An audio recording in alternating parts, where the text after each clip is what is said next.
भारतीय पौराणिक कथाओं में ऐसे चिरंजीवी जो महाभारत, रामायण और अन्य ग्रंथों के महान पात्र हैं।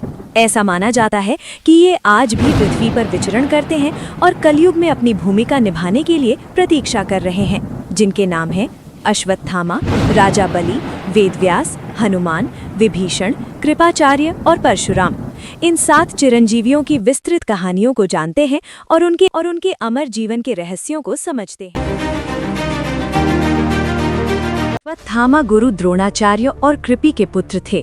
उनका जन्म एक ब्राह्मण परिवार में हुआ, लेकिन उनकी पहचान एक शक्तिशाली योद्धा के रूप में बनी। महाभारत के कुरुक्षेत्र युद्ध में जब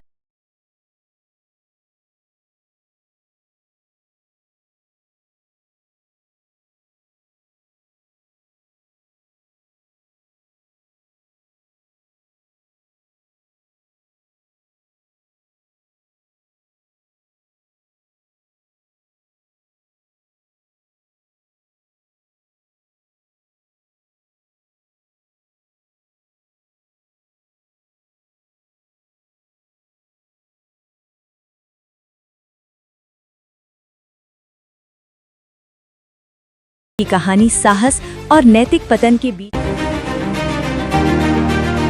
राजा बलि असुरों के महान राजा थे, जो अपनी उदारता और धर्म निष्ठा के लिए प्रसिद्ध थे। वे प्रहलाद के पौत्र और विरोचन के पुत्र थे।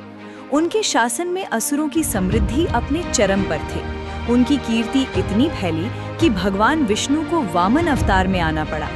वामन ने बलि से 3 पग भूमि मांगी। बलि ने बिना हिचक स्वीकार कर लिया। वामन ने अपने विराट रूप में 2 पग में स्वर्ग और पृथ्वी नाप ली। तीसरे पग के लिए बलि ने अपना सिर आगे कर दिया। बलि की निष्ठा से प्रसन्न होकर विष्णु ने उन्हें पाताल लोक का राजा बनाया और अमरता का वरदान दिया।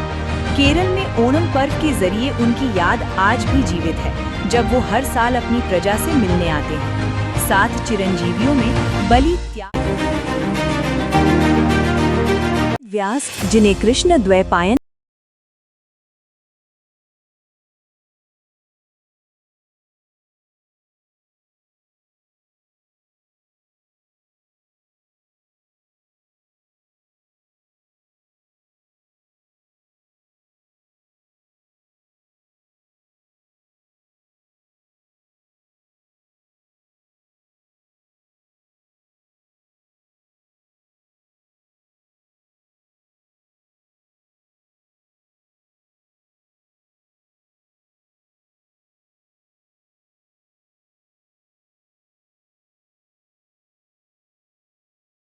ज्ञान और धर्म का मार्ग दिखाती हैं।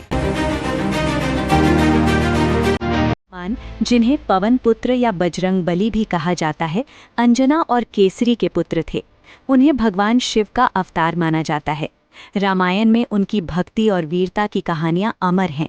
सीता की खोज में समुद्र लांघना, लंका दहन करना और संजीवनी बूटी लाने के लिए पहाड़ उठाना, ये उनके असाधारण बल के प्रमाण हैं। भगवान राम के प्रति उनकी निष्ठा तब प्रकट हुई जब उन्होंने अपना सीना चीर कर दिखाया कि उनके हृदय में राम सीता बसे हैं। राम ने उन्हें अमरता का आशीर्वाद दिया। हनुमान आज भी भक्तों की पुकार सुनते हैं और कलयुग में उनकी रक्षा करते हैं। 7 चिरंजीवियों में हनुमान साहस, भक्ति और सेवा के आदर्श हैं। हनुमान चालीसा उनकी शक्ति का विभीषण लंका के राजा रावण के छोटे भाई थे। राक्षस कुल में जन्म लेने के बावजूद वे सत्य और धर्म के पक्षधर थे। जब रावण ने सीता का हरण किया तो विभीषण ने उसे ये अधर्म छोड़ने की सलाह दी। रावण ने उनकी बात ठुकरा दी और उन्हें अपमानित कर लंका से निकाल दिया। तब विभीषण ने भगवान राम की शरण ली और युद्ध में उनकी सहायता की। राम ने विजय के बाद विभीषण को लंका का राजा बनाया। उनके शासन में लंका फिर से धर्म का केंद्र बनी। 7 चिरंजीवियों में विभीषण ये सिखाते हैं कि सत्य का मार्ग कभी आसान नहीं होता, पर वो हमेशा विजयी होता है। आचार्य महर्षि गौतम के पुत्र शरदबान के वंशज थे। उनकी बहन कृपि के साथ उनका पालन पोषण राजा शांतनु ने किया। महाभारत में वे कौरवों और पांडवों दोनों के गुरु थे। युद्ध में उन्होंने कौरवों का साथ दिया, लेकिन उनकी निष्पक्षता और धर्म के प्रति समर्पण अटल रहा। कुरुक्षेत्र का युद्ध समाप्त होने पर वे कुछ गिने चुने योद्धाओं में से थे जो जीवित बचे। कृपाचार्य को अमरता का वरदान मिला है।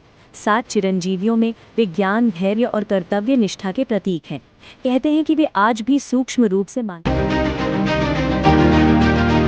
परशुराम भगवान विष्णु के छठे अवतार थे। वे ऋषि जमदग्नि और रेणुका के पुत्र थे। अपने भर से परशु के लिए प्रसिद्ध परशुराम ने पृथ्वी से 21 बार क्षत्रियों का संहार किया जब उन्होंने अधर्म का रास्ता अपनाया। वे एक महान योद्धा और तपस्वी थे। उनकी माता की हत्या के बाद उनके क्रोध ने उन्हें ये कठोर कदम उठाने के लिए प्रेरित किया।